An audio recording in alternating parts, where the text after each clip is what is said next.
नमस्कार दोस्तों, हमारे YouTube चैनल पर एक बार फिर आपका स्वागत है। आज हम बात करेंगे विज्ञान विषय के 100 प्रश्नों की तीसरी मैराथन क्लास के बारे में। इसके पहले मैं आपको 2 मैराथन क्लास करा चुका हूं, तो उनको जाकर देख सकते हैं। वहां पर 100 प्रश्नों के माध्यम से 200 क्वेश्चन आपको मिल जाएंगे। इसके अलावा और भी प्रैक्टिस सेट सॉल्व कराए गए हैं, तो उन सबको आप जाकर देख सकते हैं। एमपीटेट वर्ग 3 चयन परीक्षा 2025 के नाम से प्लेलिस्ट का लिंक आपको वीडियो के डिस्क्रिप्शन में नीचे मिल जाएगा। वहां पर तमाम वीडियो आपके पड़े हुए हैं, तो उन सबको जाकर आप देख सकते हैं। इसके साथ साथ मैराथन क्लास के इन पीडीएफ को मैं एप्लीकेशन पर शेयर करवा दूंगा, तो एप्लीकेशन को जाकर आप देख सकते हैं। स्टडी मटेरियल्स में आपको विषयवार सारी चीज़ें मिल जाएंगी। एप्लीकेशन का लिंक भी आपको वीडियो के डिस्क्रिप्शन में नीचे मिल जाएगा, तो वहां से जाकर आप डाउनलोड कर सकते हैं, या फिर प्ले स्टोर पर संदीपनी एकेडमी हटा के नाम से आप सर्च कर सकते हैं। तो वहां पर तमाम इंपॉर्टेंट नोट्स आपको मिल जाएंगे और धीरे धीरे और वहां पर नोट्स अपलोड किए जाएंगे, तो उन सबको जाकर आप देख सकते हैं।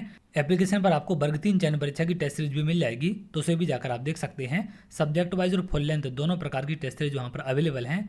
तो चलिए बात करते हैं आज की थर्ड मैराथन क्लास में 100 और इम्पोर्टेंट प्रश्नों के बारे में। सबसे पहला प्रश्न है, आरएच कारक फैक्टर का संबंध किससे है? तो आरएच कारक का संबंध किससे होता है? आपके रक्त से। आंख का कौन सा भाग रंग निर्धारित करता है? आइरिस, जिसको परितारिका कहते हैं, आंख का ये भाग रंग निर्धारित करता है। अगले प्रश्न पर आते हैं। अगला प्रश्न है, मनुष्य के हृदय में कितने प्रकोष्ठ होते हैं? तो मनुष्य के हृदय में 4 प्रकोष्ठ होते हैं। अगला प्रश्न है, किस सूक्ष्म जीव में निर्जीव और सजीव दोनों के गुण होते हैं? तो सजीव निर्जीव दोनों के गुण किसमें होते हैं? आपके वायरस में, विषाणु में। अगले प्रश्न पर आते हैं। अगला प्रश्न है, प्रोटीन का पाचन किस एंजाइम द्वारा होता है?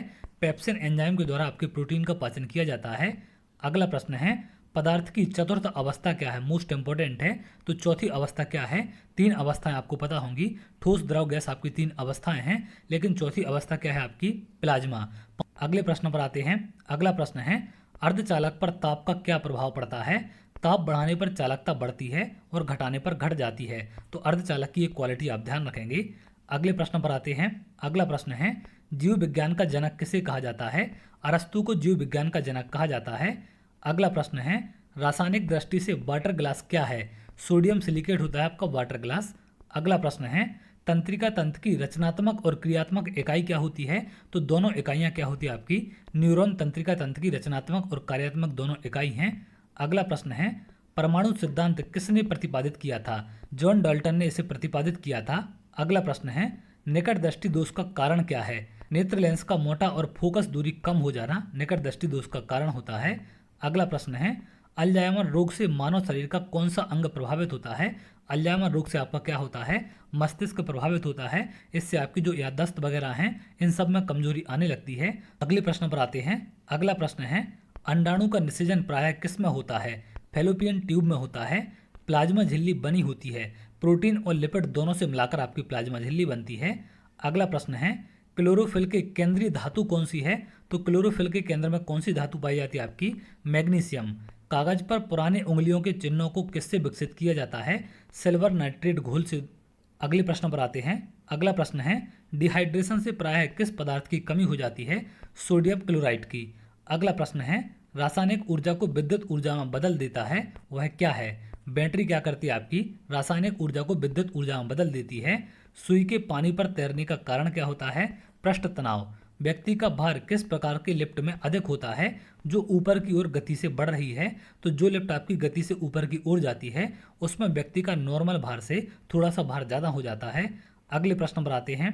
अगला प्रश्न है, हाइड्रोजन के समस्थानिकों की संख्या कितनी है? 3 होती है। अगले प्रश्न पर आते हैं। हास्य गैस क्या है आपकी? नाइट्रस ऑक्साइड को हास्य गैस कहा जाता है, लाफिंग गैस। किसके साथ कास्टिक सोडा को उबालकर साबुन तैयार किया जाता है? बसा के साथ। ये भी मोस्ट इंपोर्टेंट क्वेश्चन है आपका। अगला है, मानव में कशेरुकियों की कुल संख्या होती है? 33 होती है। अगला प्रश्न है, मनुष्य के रक्त का पीएच मान कितना होता है? 7.4। सभी जैव यौगिक का अनिवार्य मूल तत्व क्या है? तो सभी जैव यौगिक जितने भी आपके हैं, उनका मूल तत्व कार्बन होता है। ये मोस्ट इंपोर्टेंट क्वेश्चन है। अगले प्रश्न पर आते हैं। अगला प्रश्न है, मानव शरीर में सबसे लंबी कोशिका कौन सी होती है? तंत्रिका कोशिका। अगला प्रश्न है, चालक की विद्युत प्रतिरोधकता का मात्रक क्या है? ओम मीटर। किस शारीरिक प्रक्रम में थ्रोम्बिन का संबंध होता है? तो किस शारीरिक प्रक्रम से थ्रोम्बिन का संबंध है? आपके रुधिर जमाव से। ये मोस्ट इंपोर्टेंट क्वेश्चन है। अगला है, दूध से क्रीम को अलग करने पर दूध के घनत्व पर क्या प्रभाव पड़ेगा? तो जब आप दूध से क्रीम को अलग कर लेंगे, तो दूध का घनत्व क्या हो जाएगा? बढ़ जाता है। अगला प्रश्न है, जंग लगने पर लोहे के भार में क्या परिवर्तन होता है, तो इसका भार भी आपका क्या हो जाएगा, बढ़ जाएगा। अगला प्रश्न है, चिकित्सा शास्त्र का जनक किसे कहा जाता है, हिप्पोक्रेट्स को, ये भी मोस्ट इंपॉर्टेंट है। अगला है, मनुष्य के शरीर में कितना प्रतिशत लगभग जल होता है, 65 से लगभग 80% मानव शरीर में जल पाया जाता है। शरीर में यूरिया किस अंग में बनता है, यकृत में आपका यूरिया का निर्माण होता है। ये मोस्ट इंपॉर्टेंट क्वेश्चन है। अगले प्रश्न पर आते हैं। अगला प्रश्न है, मनुष्य में बुढ़ापा किस ग्रंथि के लुप्त हो जाने के कारण आता है, थाइमस ग्रंथि जब आपकी लुप्त हो जाती है तो मनुष्य में बुढ़ापा आ जाता है।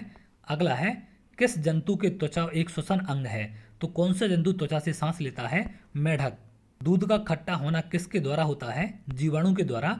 अगला प्रश्न है, बैरोमीटर में पारे के तल का एकाएक गिरना क्या प्रदर्शित करता है, आंधी और तूफान। जब बैरोमीटर में पारा आपका एकाएक गिरता है तो उसमें आंधी और तूफान आने का संकेत है। अगला प्रश्न है, खाने वाले सोडे का रासायनिक नाम क्या है, सोडियम बाइकार्बोनेट होता है। अगला प्रश्न है, पारसेक किस भौतिक राशि का मात्रक है, ये खगोलीय दूरी को मापने के लिए इसका यूज किया जाता है। गाय के दूध का पीला रंग किसके कारण होता है, कैरोटीन की उपस्थिति के कारण। अगला प्रश्न है, विकास के उत्परिवर्तन के सिद्धांत को किसने प्रतिपादित किया था, ह्यूगो डिवरीज ने। ये मोस्ट इंपॉर्टेंट क्वेश्चन है आपका। अगला प्रश्न है, धातुओं के वेल्डिंग के लिए किसका उपयोग होता है, एसिटिलीन गैस का। ये भी कई बार क्वेश्चन एग्जाम में पूछा गया है। पॉलीथिन किसका बहुलक है, इथिलीन का बहुलक होता है। अगले प्रश्न पर आते हैं, हैलोजनों में सर्वाधिक क्रियाशील होता है, फ्लोरीन आपका सर्वाधिक क्रियाशील है। गैलेना किस धातु का अयस्क है, ये शीशे का अयस्क होता है। अगला प्रश्न है, आंसू में कौन सा एंजाइम पाया जाता है, लाइसोजाइम। मोस्ट इंपॉर्टेंट क्वेश्चन है, ये आंसू में आपका पाया जाता है। आयोडीन की कमी से होने वाला घेंगा रोग से किस ग्रंथि में वृद्धि होती है, तो घेंगा रोग से कौन सी ग्रंथि आपकी बढ़ जाती है, थायराइड। मोस्ट इंपॉर्टेंट है। अगला है, मिनीमाता रोग किसके कारण होता है, जल में मरकरी के प्रदूषण के कारण आपका मिनीमाता रोग होता है, तो इसको आप ध्यान रखेंगे, ये कई बार क्वेश्चन एग्जाम में पूछा गया है। अगला है, मनुष्य के शरीर की सबसे बड़ी मांसपेशी कौन सी होती है, ग्लूटिस मैक्सिमस। ये मोस्ट इंपॉर्टेंट है, इसके नाम में ही आपको समझ में आ जाएगा। यहाँ पर मैक्सिमस से आप इसको ध्यान रख सकते हैं। अगले प्रश्न पर आते हैं। अगला प्रश्न है, शरीर का घाव किस विटामिन से जल्दी भर जाता है, विटामिन सी से। अगला है, हैजा किस सूक्ष्म जीव द्वारा होता है, विब्रियो कोलेरी। ये मोस्ट इंपॉर्टेंट है, ये सूक्ष्म जीव है जिसके कारण आपका हैजा होता है। अगला है, मनुष्य के शरीर में सबसे बड़ी धमनी कौन सी होती है, महाधमनी। मानव शरीर में टीबिया नामक हड्डी पाई जाती है, टीबिया हड्डी कहाँ पर पाई जाती है, आपके टांग में। अगला प्रश्न है, पृथ्वी की आयु का परिकलन किस विधि द्वारा किया जाता है, यूरेनियम डेटिंग विधि द्वारा।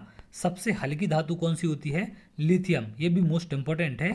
अगला है, चावल को पॉलिश करने के लिए कौन से विटामिन नष्ट हो जाता है, थायमिन, विटामिन B1।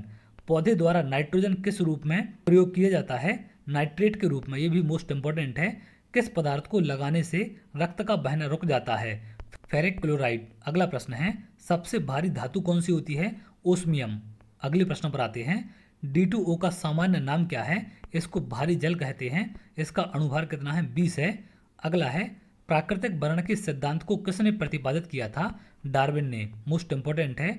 अगला प्रश्न है, प्रकाश का सबसे अच्छा परावर्तक किसे माना जाता है, समतल दर्पण को। कौन सा विटामिन गर्म करने पर नष्ट हो जाता है, विटामिन सी। स्याही के धब्बे को मिटाने के लिए किस अम्ल का प्रयोग करते हैं, ऑक्जेलिक अम्ल का। ये भी मोस्ट इंपॉर्टेंट है। अगला प्रश्न है, खाना को ज्यादा पकाने पर कौन सा अम्ल नष्ट हो जाता है, फोलिक अम्ल। अम्ल और क्षार के विलयन विद्युत के साथ होते हैं, कैसे होते हैं, ये सुचालक होते हैं। अगला प्रश्न है, गोवाइटर रोग का क्या कारण होता है, शरीर में आयोडीन की कमी के कारण ये आपका रोग होता है। मानव शरीर में रक्त के शुद्धिकरण की प्रक्रिया को क्या कहते हैं, तो आपके ब्लड का जो शुद्धिकरण होता है उसको डायलिसिस कहा जाता है। ये लगभग आप सभी जानते होंगे। अगला प्रश्न है, हमें वास्तविक सूर्योदय से कुछ मिनट पूर्व ही सूर्य दिखाई देने लगता है, इसका कारण क्या है। प्रकाश के अपवर्तन के कारण ये घटना होती है कि आपको सूर्य उदय के कुछ समय पहले ही सूर्य दिखाई देने लगेगा। अगले प्रश्न पर आते हैं। अगला प्रश्न है, हीमोफीलिया किस प्रकार का रोग है, ये आपका एक आनुवांशिक रोग होता है। अगला है, दूध का फटना, दूध से दही का बनना, यह किस क्रिया से होता है, ये आपका किण्वन क्रिया के द्वारा होता है। दूध से दही का बनना आपकी एक रासायनिक क्रिया है, इसको भी आप ध्यान रखेंगे, इस पर भी क्वेश्चन आपका बन जाता है। अगले प्रश्न पर आते हैं। अगला प्रश्न है, मनुष्यों में मेरुदंड में कितनी जोड़ी तंत्रिकाएं निकलती हैं, 31 जोड़ी आपकी तंत्रिकाएं निकलती हैं। अगला है, पेनिसिलिन का मुख्य स्रोत क्या होता है, कवक, इससे पेनिसिलिन को प्राप्त किया जाता है। अगला प्रश्न है, मस्तिष्क का सबसे बड़ा भाग कौन सा है? सेरेब्रम। ये मोस्ट इंपॉर्टेंट क्वेश्चन है आपका। प्रकाश ऊर्जा के छोटे छोटे बंडलों यहाँ पर पैकेटों के रूप में गमन करता है, जिसे कहते हैं, तो इसको क्या कहा जाता है? फोटोन कहा जाता है, जिसके रूप में प्रकाश आपका ट्रेवल करता है। अगला प्रश्न है, रबर एक है। रबर क्या है आपका? एक प्राकृतिक बहुलक होता है। ब्रह्मांड में सर्वाधिक मात्रा में पाए जाने वाला तत्व कौन सा आपका? हाइड्रोजन। ये भी मोस्ट इंपॉर्टेंट है। अगला प्रश्न है, समुद्र की गहराई किस यंत्र द्वारा मापी जाती है? फेदोमीटर। अगला प्रश्न है, प्रकाश के तरंग सिद्धांत का प्रतिपादन किसने किया था? न्यूटन ने। इसको आप ध्यान रखेंगे, ये कई बार क्वेश्चन एग्जाम में पूछा गया है। 1 किलोवाट घंटा बराबर होता है 3.6 इंटू 10⁻⁶ जूल के। कितने डिग्री सेंटीग्रेड पर परम शून्य ताप कहा जाता है? तो कितने डिग्री को कहा जाता है? -273 डिग्री सेल्सियस। ये आपका परम शून्य ताप होता है। इसके नीचे आपका टेम्परेचर नहीं जा सकता, ये मिनिमम टेम्परेचर है आपका। अगले प्रश्न पर आते हैं। अगला प्रश्न है, मानव वृक्क असमरी जो पथरी होती है में पाए जाने वाला रासायनिक यौगिक क्या है? पथरी आपकी किस चीज़ की बनी होती है? कैल्शियम ऑक्जेलेट की। ये कई बार क्वेश्चन एग्जाम में पूछा गया है। अगला है, किसी पदार्थ को गर्म करने पर क्या प्रभाव पड़ता है? उसका आयतन बढ़ता है और द्रव्यमान नियत रहता है। अगले प्रश्न पर आते हैं। अगला प्रश्न है, संयोजी इलेक्ट्रॉन की अधिकतम संख्या कितनी हो सकती है? 8। अगले प्रश्न पर आते हैं। अगला प्रश्न है, अम्ल का लिटमस पत्र पर क्या प्रभाव पड़ता है? ये नीले लिटमस पत्र को लाल कर देता है। और क्षार का लिटमस पर क्या प्रभाव पड़ता है? ये लाल लिटमस को नीला कर देता है। तो ये दोनों चीज़ें आपको ध्यान रखनी है। अगले प्रश्न पर आते हैं। अगला प्रश्न है, दर्पण या फिर लेंस का सूत्र क्या होता है? 1/f = होता है 1/v - 1/u के। तो इसको आप ध्यान रखेंगे, ये मोस्ट इंपॉर्टेंट है। अगला प्रश्न है, कीटाणुनाशक के रूप में किसका प्रयोग किया जाता है? भ्रंजक चूर्ण का। साबुन बनाने की प्रक्रिया को क्या कहते हैं? सैफोनिफिकेशन कहा जाता है। अगला प्रश्न है, श्वसन क्रिया के फलस्वरूप किसका निर्माण होता है? तो श्वसन क्रिया में किसका निर्माण होता है? ऊर्जा का। अगले प्रश्न पर आते हैं। अगला प्रश्न है, सबसे कम तरंग दैर्ध्य किसका होता है? गामा किरण का। अगला प्रश्न है, आमाशय में भोजन का पाचन किस माध्यम से होता है? अम्लीय माध्यम से। किस संघ के जंतुओं के शरीर में छिद्र पाए जाते हैं? पॉरीफेरा के जो जंतु होते हैं इनके शरीर में छिद्र पाई जाती है, इनकी क्वालिटी होती है। अगला प्रश्न है, हार्मोन का कार्य क्या है? सभी प्रकार के रासायनिक क्रियाओं को नियंत्रित करना हार्मोन का काम होता है। ये मोस्ट इंपॉर्टेंट क्वेश्चन है आपका। अगला प्रश्न है, प्रतिवर्ती क्रिया का संचालन केंद्र क्या होता है? मेरुदंड। डायनामाइट का प्रमुख अवयव क्या है? नाइट्रोग्लिसरीन होता है। अगला और लास्ट प्रश्न है, पर्णहरित में उपस्थित मुख्य धातु कौन सी आपकी? क्लोरोफिल में मुख्य धातु कौन सी पाई जाती है? मैग्नीशियम। ये मोस्ट इंपॉर्टेंट है, कई बार क्वेश्चन एग्जाम में पूछा गया है। तो ये थे टॉप इंपॉर्टेंट 100 क्वेश्चन जिनके एग्जाम में आने की संभावना है, और यहाँ से लगभग सभी एग्जामों में क्वेश्चन आपके पूछे जाते हैं। तो इन सब बातों को आप ध्यान रखेंगे। इस पीडीएफ को मैं एप्लीकेशन पर शेयर करवा दूंगा, तो वहाँ पर स्टडी मटेरियल्स में जाकर आप देख सकते हैं। वहाँ पर और भी इंपॉर्टेंट नोट्स आपको मिल जाएंगे। तो चलिए, अगर आप ऐसे वीडियो चाहते हैं तो हमारे चैनल के साथ जुड़ सकते हैं, जिससे और भी इंपॉर्टेंट वीडियो आपको मिल सके।